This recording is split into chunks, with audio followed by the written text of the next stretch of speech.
Welcome class. बच्चों, आपको याद होगा कि लास्ट क्लास हम लोगों ने कोरिलेशन स्टार्ट किया था और कोरिलेशन में मैंने आप लोगों को स्टार्टिंग का इंट्रोडक्शन से रिलेटेड जो भी जानकारी थी वो दी थी और साथ में मैंने आप लोगों को क्लास स्पीयरमैन मेथड स्टार्ट कराया था। स्पीयरमैन मेथड में हमारे पास तीन टाइप थे। एक जिसके अंदर लेटर रिपीट हो रहा हो, और एक जिसमें नंबर रिपीट ना हो रहे हो, और एक जिसमें रैंक ऑलरेडी गिवन हो। तो मैं आपको दो टाइप करा चुका हूं और आज की पूरी क्लास टाइप थर्ड के ऊपर होगी, क्योंकि टाइप थर्ड थोड़ा सा डेंजरस है, क्योंकि इसके अंदर रैंक देना भी कलाकारी है और उसके बाद सॉल्व करने में भी फॉर्मूला काफी लेंदी हो सकता है। इसलिए टाइप थर्ड पे फोकस बना लीजिएगा, काफी इंपॉर्टेंट टाइप है। तो लिखा हुआ है मेरे पास टाइप थर्ड में, व्हेन नंबर्स और digits are repeat. When numbers when numbers are repeat, जब नंबर क्या हो रहे हो, रिपीट हो रहे हो, तो फिर हम किस तरीके से क्वेश्चन को सॉल्व करेंगे ये डिस्कस करना है हमें। ठीक है, व्हेन नंबर्स आर रिपीट। तो क्लास जब नंबर रिपीट हो रहे होते हैं तो उस टाइम पे रैंक देने के लिए जो तरीका अपनाया जाता है वो थोड़ा सा अलग होता है, और इसके अंदर जो बेटा फॉर्मूला लगता है वो भी थोड़ा सा अलग होता है। इसलिए फोकस करना, जिससे कि आपको एक एक चीज सही से क्लियर हो, नहीं तो आप प्रॉब्लम में फंस सकते हैं। सवाल आ गया, find the coefficient of correlation. वो ये वर्ड बोलता है, ठीक है, find the coefficient of correlation. ये लिखना इसलिए जरूरी है क्योंकि कई बार ऐसा मैंने पाया है कि ये लाइन लिखी हुई आती है और बच्चे कंफ्यूज हो जाते हैं कि सर आपने तो कोरिलेशन निकालने को बोला था और यहाँ तो कोफिशिएंट बोला है। तो अगर कोफिशिएंट बोले तो भी वही मतलब निकलता है और कोरिलेशन बोले तो भी वही मतलब निकलता है। तो find the coefficient of correlation between x and y. X and y के बीच में कोफिशिएंट ऑफ कोरिलेशन निकालो। और हमें इस तरीके से क्लास टेबल दी हुई है, जिस टेबल में एक्स लिखा हुआ है 10, 20, 40, 20, 50। वाई दे रखा है 30, 20, 50, 30, 10। तो इस तरीके से देख लीजिए ये क्वेश्चन है, और इसमें अगर आप ध्यान से देखें तो जो नंबर्स हैं वो रिपीट हो रहे हैं। तो इसमें जब हम रैंक देंगे ना बेटा, तो रैंक देने का तरीका थोड़ा अलग होगा। एक बार में ही समझ जाओगे अगर आपका फोकस नहीं बिगड़ा तो। ओके, तो जरा ध्यान दे लीजिए। सबसे पहले हम एक्स को रैंक देंगे और इस रैंक को नाम देंगे रैंक 1। ठीक है, ध्यान रखना जो रैंक दी जाती है वो सीक्वेंस में होती है, लाइक 1 2 3 4 5 ऐसे। लेकिन रिपीट के केस में कैसे देंगे, देखिए।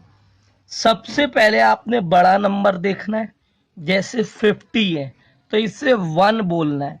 लेकिन 1 बोलने से पहले ये समझ लीजिए कि क्या ये नंबर कहीं रिपीट तो नहीं हो रहा।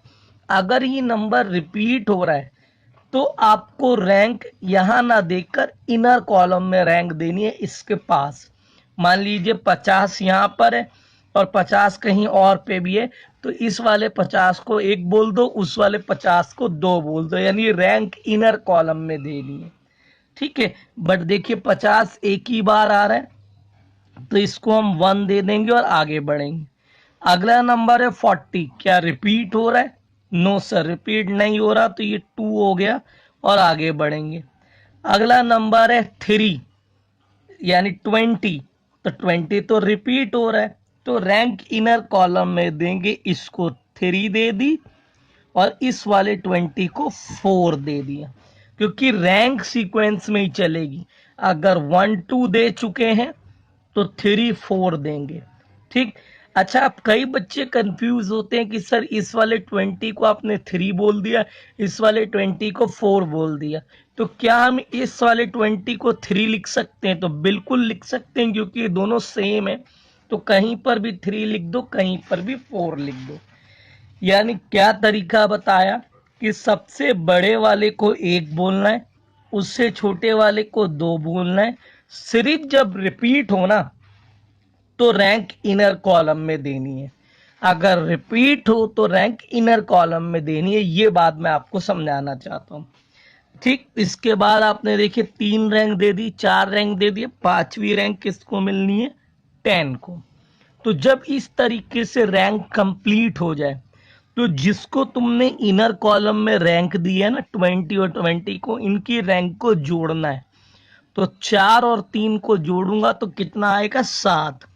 अब 20 कितनी बार आ रहा है सर? 2 बार। तो इसे 2 से डिवाइड कर देना है, तो आएगा 3.5 3.5। इस तरीके से रैंक को डिस्ट्रीब्यूट कर दिया जाता है। यानी रिपीटेड नंबर्स के अंदर हम अंदर रैंक दे देते हैं और अंदर रैंक देने के बाद उन्हें क्या कर देते हैं? डिस्ट्रीब्यूट कर देते हैं। ये तरीका है रैंक देने का। ठीक है। अब आइए एक बार y को रैंक देते हैं, आपका दिमाग फिर ओपन हो जाएगा। तो y को रैंक कैसे देंगे? R2। सबसे बड़े वाला नंबर देखिए कौन सा है सर? 50। रिपीट भी नहीं हो रहा तो 1। उसके बाद है 30, लेकिन ये तो रिपीट हो रहा है 30, देख लीजिए। तो रैंक 1 दे चुके हैं तो 2 देनी है, तो 2 यहां लिख दिया, 3 यहां लिख दिया। सीक्वेंस में जाना है, 1 1 के बाद 2 2 के बाद 3। अब जाएगी 4, 4 है 20 के पास, ये रिपीट नहीं हो रहा, और 5 यहां दे दी। अब इसके बाद जिनको ये रैंक आपने दिए जैसे 2 और 3, इन्हें जोड़ना है। तो ये हो गया 5, और 30 2 बार आ रहा है तो 2 से डिवाइड कर दो, तो ये आ गया 2.5 एंड 2.5। इस तरीके से क्लास रैंक को दिया जाता है। तो आई होप कि आप ये समझ गए होंगे कि रैंक किस तरीके से दे रही है। बट अभी मैं कम से कम इसमें 3 क्वेश्चन करके दिखाऊंगा। थोड़ा सा लेंदी है, दिमाग लगाने का टॉपिक है। अगर समझ गए तो लाइफ टाइम नहीं भूलोगे, क्योंकि यही चीज आपके लिए सबसे ज्यादा मेन है एग्जाम के लिए। इतना करने के बाद विद्यार्थियों, जब आप रैंक दे देते हैं तो वही काम करना है, रैंक का डिफरेंस निकालना है। तो डी का फॉर्मूला होता है R1 माइनस R2। तो ये देखिए 5 में से 2.5 गए, 2.5 भाई घटाना आना चाहिए, देख लो। 3.5 में से 4 गया, 0.5। 2 में से 1 गया, 1। 3.5 में से 2.5 गया, 1। 1 में से 5 गया, माइनस का 4। ठीक है। इतना करने के बाद हम लोगों को डी का स्क्वायर करना होता है। तो डी का स्क्वायर करेंगे तो 2.5। तो मैं एक आपको ट्रिक यहाँ पर समझाना चाहता हूँ, अगर आप सुनना चाहें। पॉइंट वाला स्क्वायर करने के लिए हमेशा याद रखना, ये जो 5 है ना, इसका स्क्वायर करके लिख दो 25। और 2 के बाद अगला नंबर क्या आता है? 3। तो 2 मल्टीप्लाई 3 कितना होता है? 6। इससे तुम डायरेक्ट क्या कर पाओगे? स्क्वायर कर पाओगे। 5 का लिख दिया मैंने 25। 0 के बाद 1 आता है, बट 0 से इंटू करूंगा तो 0 ही रहेगा। 1 का स्क्वायर 1, 1, और ये 16। तो जब भी कभी 0.5 होगा ना, तो उससे आप जल्दी स्क्वायर कर पाएंगे, कैलकुलेशन आसान होगी। 5 का 25 लिख दीजिए, और 2 के बाद जो अगला नंबर आ रहा है जैसे 3, तो उससे मल्टीप्लाई कर दीजिए। अगर 3 है तो 3 के बाद 4 आता है, तो 4 से मल्टीप्लाई कर दीजिए। बस इसको टोटल कर लीजिए।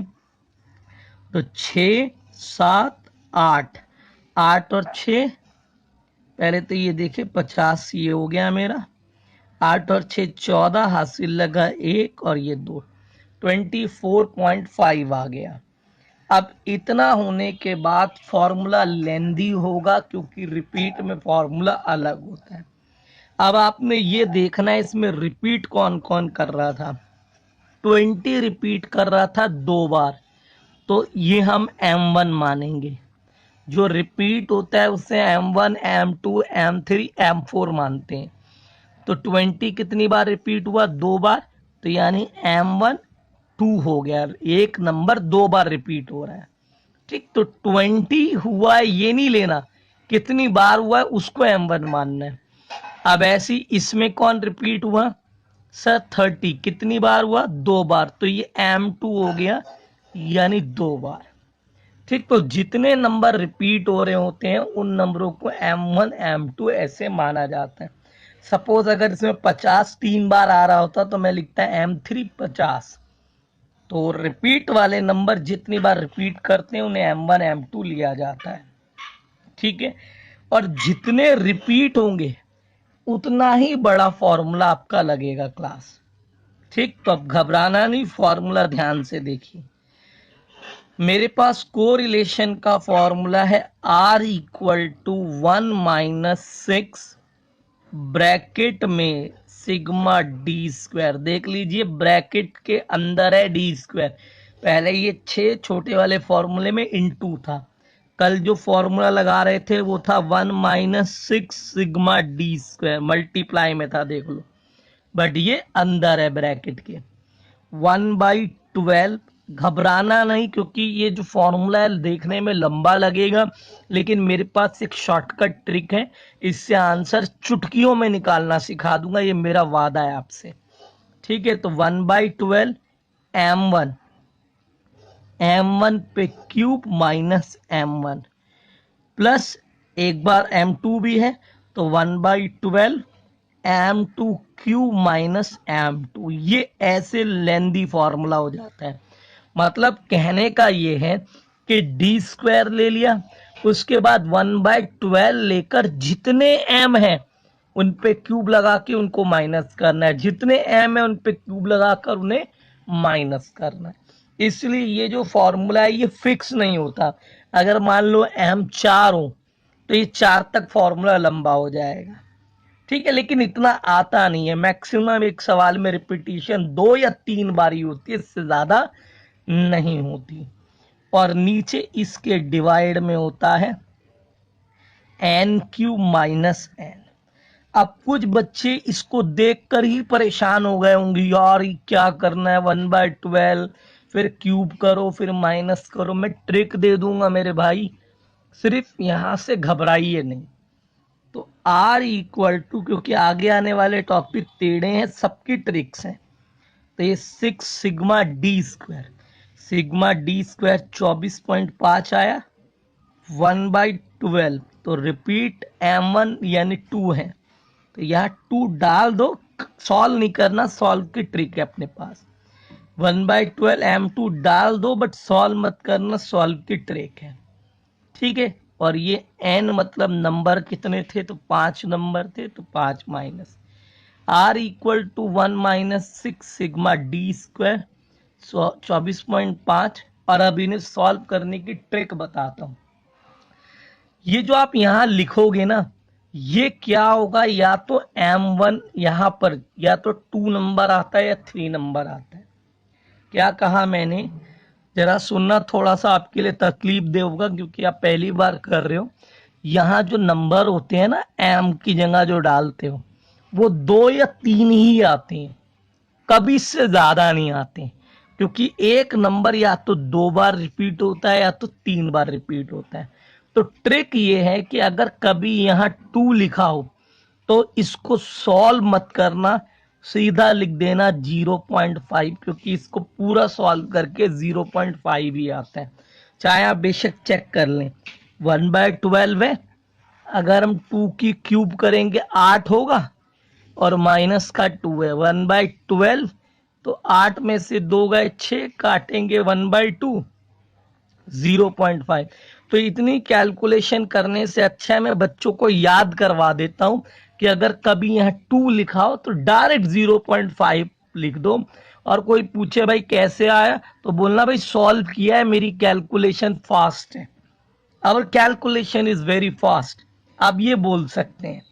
ठीक है, यानी आप याद कर लो कि इसकी जगह वैल्यू क्या आएगी 0.5, और अगर यहाँ 3 नंबर लिखाओ तो उसकी जगह आता है 2, 3 लिखाओ तो क्या आता है 2 आता है। ठीक है, बस 3 से ज्यादा कभी रिपीट ही नहीं होगा, तो बताने की जरूरत भी नहीं है। इसको भी सॉल्व मत करिए, कैलकुलेशन फास्ट है, 0.5 लिख दीजिए। और ये 5 की क्यूब 125 माइनस 5 120 हो गया। ठीक है, बस खत्म। कहीं लगा? देखने में फॉर्मूला लंबा है बट उसको सॉल्व करने में इतनी लेंथीनेस नहीं है। तो ये देखिए 24.5 में 5 जोड़ेंगे तो ये हो गया 25, यानी 25.5। और ये देखिए 120, 6 दूनी 12, पॉइंट हटा लीजिए बेशक, तो 1 माइनस 255 अपॉन में 200, 100 आ गया, काटेंगे 2 एकम 2, 2 दूनी 4, 2 सत्ते 14.5, तो ये आ जाएगा 1 माइनस 1.275, और कोरिलेशन आ जाएगा माइनस का 0.275। तो दिस इज योर आंसर। तो कुछ भी डिफिकल्ट नहीं है, थोड़ा मेहनत जरूर मांगता है, और मैंने तो वादा किया है कि आपको 2 से 3 सवाल करके दिखाऊंगा। तो आइए एक क्वेश्चन और करते हैं जिसमें आपको बताते हैं कि रैंक कैसे देते हैं और फॉर्मूला कैसे लगाते हैं। ये देखिए क्लास, हमारे पास अगला सवाल है, लिखा हुआ है find coefficient of correlation between x and y. ठीक है, मैंने क्वेश्चन ये एक किताब से लिया है जिससे कि आपको एक रियल एक्सपीरियंस करवा सकूं कि क्वेश्चन का रियल एक्सपीरियंस क्या होता है। ठीक है, तो क्या करना है ध्यान से सुनिए। सबसे पहले हमें रैंक देनी है। किसको रैंक देंगे? पहले हम एक्स को रैंक देंगे। तो जरा देखिए बेटा, एक्स में सबसे बड़ा नंबर कौन सा है? सर सबसे बड़ा नंबर 50 नहीं 65 है, तो ये मेरा 1 हो गया। ठीक है, रिपीट भी नहीं हो रहा। तो जो बुक वाले सवाल होते हैं उनमें डेटा ज़्यादा होते हैं, लगभग 10 होते हैं, तो उसमें थोड़ा सा थिंकिंग लेवल बढ़ जाता है, हमें बड़ा ध्यान देना पड़ता है। तो ये देखिए ये मेरा 2 हो गया, ये रिपीट नहीं हो रहा। इसके बाद ये 3 हो गया। ठीक है, ये मेरे पास 4 हो गया। ठीक है, ये 4 हो गया मेरे पास। इसके बाद अगर हम अगला बड़ा नंबर देखें तो ये हो गया मेरा 33, 5 हो गया। इसके बाद अगला बड़ा नंबर अगर हम देखें तो ये 24 है, ये 6 हो गया। इसके बाद अगला बड़ा नंबर अगर हम देखें तो वो हमारे पास 16 है, लेकिन ये रिपीट हो रहा है। तो 6 तक रैंक आप दे चुके हो, तो ये रिपीट हो रहा है, तो 7 यहाँ पर, 8 यहाँ पर, 9 यहाँ पर, क्योंकि रैंक तो गिनती सीक्वेंस में ही चलेगी। तो जब 6 तक दे दिया तो 7, 8, 9 दे दिया। अब जरूरी नहीं कि 7 यहाँ लिख के 7, 8, 9 कहीं भी लिख सकते, किसी भी 16 के पास लिख सकते। बचा ये लास्ट, ये 10th हो गया। अब जो तुमने रैंक इनर कॉलम में दिए इन्हें टोटल करेंगे, तो 7 और 8 15, 15 में 9 जोड़ेंगे तो 24 हो गया। और डिवाइड करेंगे 1 2 3 बार, ये आ रहा है तो 3 से, तो 3 अट्ठे 24, यानी 8 आ गया। तो ये मैंने 8 फिल कर दिया। ठीक है, तो ये मेरी किसकी रैंक हो गई? एक्स की रैंक हो गई। अब हमने ऐसे ही रैंक देना है वाई को। पूरा तरीका बता दिया कि बस रिपीट हो तो रैंक इनर कॉलम में दे दो, और बाकी वैसे ही देना है जैसे कल सिखाई थी। तो इसमें सबसे बड़ा नंबर अगर हम देखें तो 24 है, एक। इसके बाद अगला बड़ा नंबर जो है वो 20 है, 2। 19 है, 3। इसके बाद हमारे पास 15 है ना, और 15 रिपीट भी नहीं हो रहा, तो ये 4 हो गया। फिर 13 है बट ये रिपीट हो रहा है, तो 5, और इस वाले को 6, 5 6 हो गया ये हमारे पास। और इसके बाद 7 जाएगा, तो 7 हमें किसको देना है? 7 हमें देना है 9 को, तो ये मैंने 7 दे दिया। अब 6 को देना है, बट ये भी रिपीट हो रहा है, तो 8 और 9 और लास्ट बचा 4, ये हो गया 10। ठीक है, तो इस तरीके से रैंक दे दी। अब ये जो इनर कॉलम में 13 13 को कितनी रैंक मिली, 5 और 6 11 हो गई। तो ये 2 बार आ रहा है, तो 2 से डिवाइड कर दो, तो 5.5 5.5। सेम एज इट इज 6 को यहाँ पर मिली 9, यहाँ पर मिली 8, 9 और 8 जोड़ेंगे 17 हो गई, काटेंगे तो 8.5 8.5। ठीक है, तो ये देख लीजिए, ये हमने R2 निकाल लिया। अब निकालेंगे डिफरेंस यानी D, जो कि होता है R1 माइनस R2। तो ये माइनस का 2.5 माइनस का 0.5, ये हो गया 3, ये हो गया 1.5, 4 माइनस का 9, 4 1, 6.5 माइनस का और 5। और अब करेंगे क्लास हम लोग D का स्क्वायर। क्या करेंगे, D का स्क्वायर। तो देखिए कैसे स्क्वायर करना है।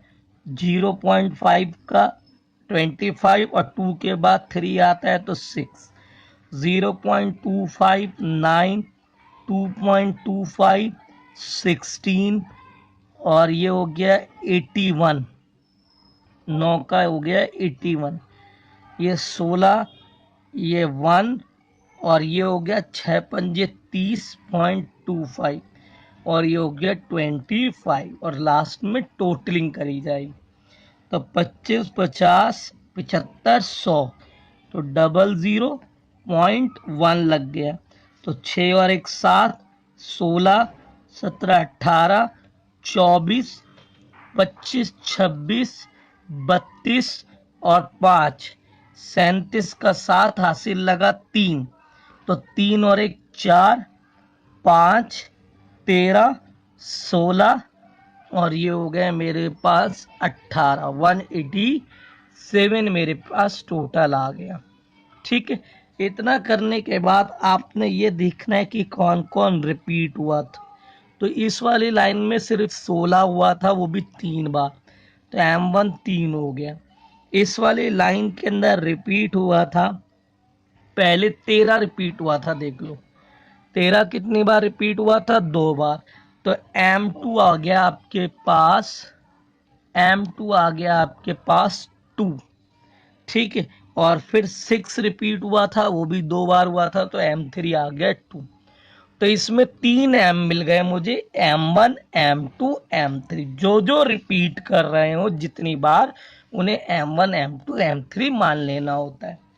अब R का फॉर्मूला है मेरे पास 1 माइनस 6 सिग्मा D स्क्वायर, ठीक है, plus 1/12 M1 cube minus M1 plus 1/12 M1 या M2 cube minus M2 plus 1/12 M3 cube minus M3। तो इस तरीके से आपने करना है, और नीचे आ गया n क्यूब माइनस n। ठीक है क्लास, अब जरा ये देखिए कि R इक्वल टू हमारे पास है 1 माइनस 6 सिग्मा D स्क्वायर 187 1/12 और M1 हमारे पास है 3 M1 3 की क्यूब माइनस 3। मैंने कहा बस रख दो, सॉल्व तो हम डायरेक्ट करते हैं।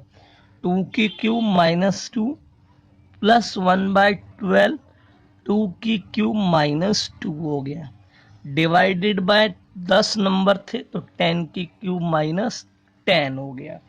अब ये देखिए कितना बच गया मेरे पास, R equal to 1 minus 6 sigma D square यानी 187। 3 है तो 2 आएगा, 0.5 आएगा, 0.5 आएगा। कैलकुलेशन फास्ट है, ज़्यादा आपको दिमाग लगाने की ज़रूरत नहीं है। ठीक है, 10 की क्यूब हो गई 1000 माइनस 10, तो R इक्वल टू 1 माइनस 6, ये 1 हो गया, 188 और ये जोड़ेंगे तो 190 डिवाइडेड बाय 990। 0 से 0 काटेंगे, 3 दूनी 6, 3 तिया 9 यानी 33। तो ये आ गया R इक्वल टू 1 माइनस 19 दूना 38/33। डिवाइड कर लो, कम से कम 2 डिजिट तक जाना बहुत ज़रूरी है।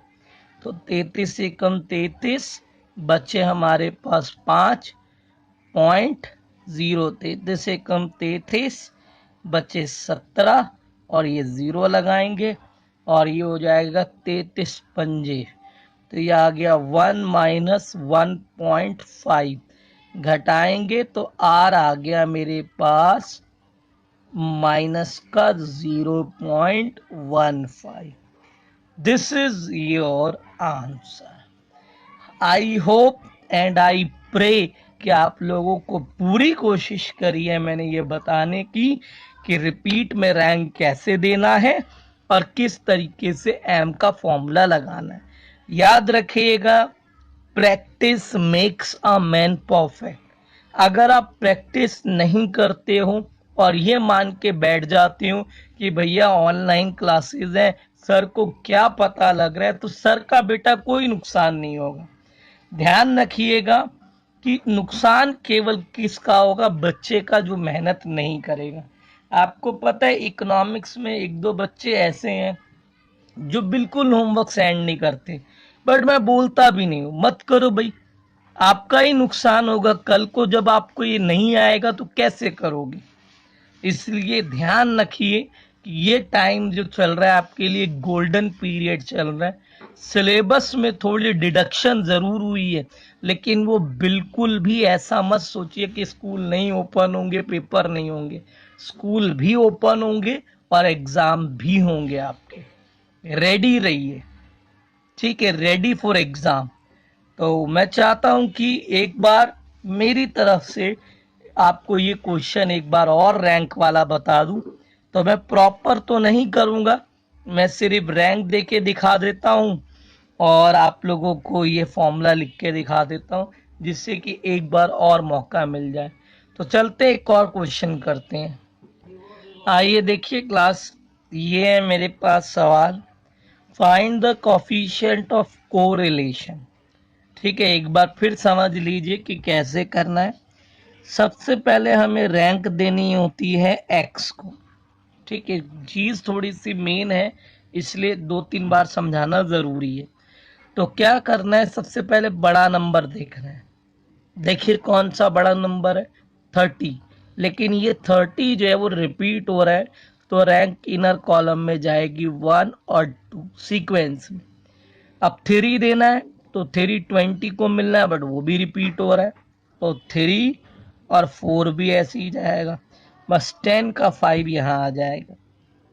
अब जो अंदर रैंक दी आपने, पहले 30 को देख लो। 30 को 2 और 1 दिया तो जोड़ो 3 हुआ, और 3 को अगर हम 2 से डिवाइड करेंगे तो 1.5 1.5 ये डिवाइड हो गई रैंक। ऐसी इस 20 को 4 दिया, इस वाले 20 को 3 दिया, तो 4 और 3 जोड़ेंगे तो कितना हुआ, 7। 2 से डिवाइड करेंगे 3.5 3.5। तो डिवाइड पता किससे करना है, जितने नंबर आपके रिपीट हुए। मान लो 2 बार हो रहा है तो 2 से डिवाइड, 3 बार रिपीट हुआ तो 3 से डिवाइड करना होता है। अब इसी तरीके से रैंक देंगे हम लोग y को, R2 रैंक। ठीक है, इसमें सबसे बड़ा नंबर है 200, तो ये 1 हो गया। उसके बाद 150 है तो ये 2 हो गया, ये 3 हो गया। ठीक है, उसके बाद 100 को 4 देना है, बट ये भी रिपीट हो रहा है तो 4 और 5। ठीक है, तो ये 3 और 2 जोड़ो 5 हुआ, 150 2 बार आ रहा है तो 2.5 2.5। 4 और 5 को जोड़ेंगे 9 हुआ, और ये भी 2 बार आ रहा है तो 4.5 4.5। तो इस तरीके से हमें रैंक देनी होती है। और अब डी निकालेंगे तो R1 माइनस R2। तो इसमें मैंने रिपीट थोड़े ज़्यादा कर दिए हैं, है ना। जैसे इधर भी 2 नंबर रिपीट हो रहे हैं, इधर भी 2 नंबर, यानी 4 बार एम आएगा। तो तो इतना नहीं आता है, ये मैंने बस और डिफिकल्ट करने की कोशिश की है। तो 5 में से 4.5 गया तो 0.5, 1, और ये माइनस का 1, ये हो गया माइनस का 3, ये हो गया 2.5। डी का स्क्वायर करेंगे तो 0.25, 119, 6.25। टोटल करेंगे तो 0.50, ये हो गया 10, और 6 और 1 17, तो 17.5 आ गया हमारा। अब ये देखिए कि रिपीट कौन हो रहा है। सर 20 हुआ है 2 बार तो M1 हो गया 2। सर 30 हुआ है 2 बार तो M2 भी हो गया 2। सर 50 हुआ है 150 2 बार तो M3 हो गया 2। सर 100 हुआ है 2 बार तो M4 हो गया 2। ठीक है, तो M1, M2, M3, M4। अब इसी के अकॉर्डिंग ये फॉर्मूला उतना ही लेंदी जाएगा जितना रिपीट हो रहा है। तो R equal to 1 minus bracket sigma d square plus 1/12 M1 की cube minus M1 plus 1/12 M2 की cube minus M2 plus 1/12 M3 cube minus M3 और plus 1/12 M4 cube minus M4। ठीक है, और डिवाइड करना है मुझे n क्यूब माइनस n से। ओके, तो ये हो गया R इक्वल टू 1 माइनस 6, 17.5 प्लस 1/12 2 की क्यूब माइनस 2 प्लस 1/12 2 की क्यूब माइनस 2 प्लस 1/12 2 की क्यूब माइनस 2, और यहाँ भी 2 ही डालना है तो 1/12 2 की क्यूब माइनस 2 हो गया। ठीक है क्लास, अब ये देखिए हमारे नंबर टोटल 5 थे तो ये 5 की क्यूब माइनस 5 आ गया। तो R इक्वल टू 1 माइनस 17.5, ये 0.5 आ गया, ये भी 0.5 आ गया, 0.5 0.5 4 बार, क्योंकि ये 1 2 3 4। तो अगर 2 है तो 0.5 आएगा, 3 है तो 20 आएगा, 3 है तो 2 आएगा। तो 125 में से 5 गए तो 120 बच गया। तो R इक्वल टू 1 माइनस 6, ये जोड़ेंगे तो 18, 19, 19.5 हो गया। तो डिवाइडेड बाय 120, 6 से काटेंगे, 6 दूनी 12, पॉइंट हटा लीजिए तो 1 माइनस 195 डिवाइडेड बाय 200 हो गया।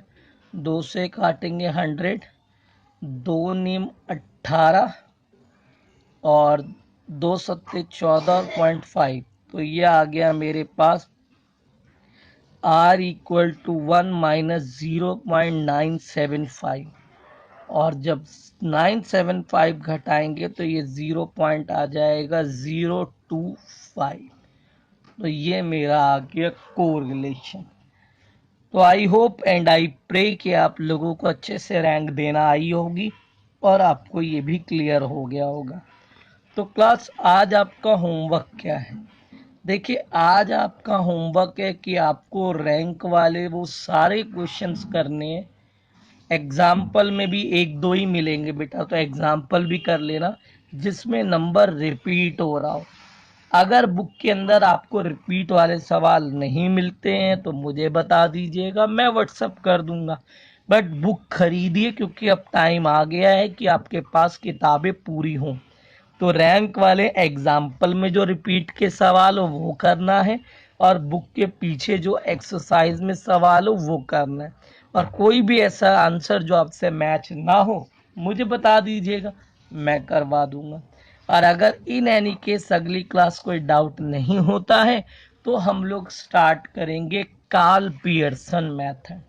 तो बच्चों, आज की क्लास के लिए इतना ही। तब तक के लिए धन्यवाद। Good bye.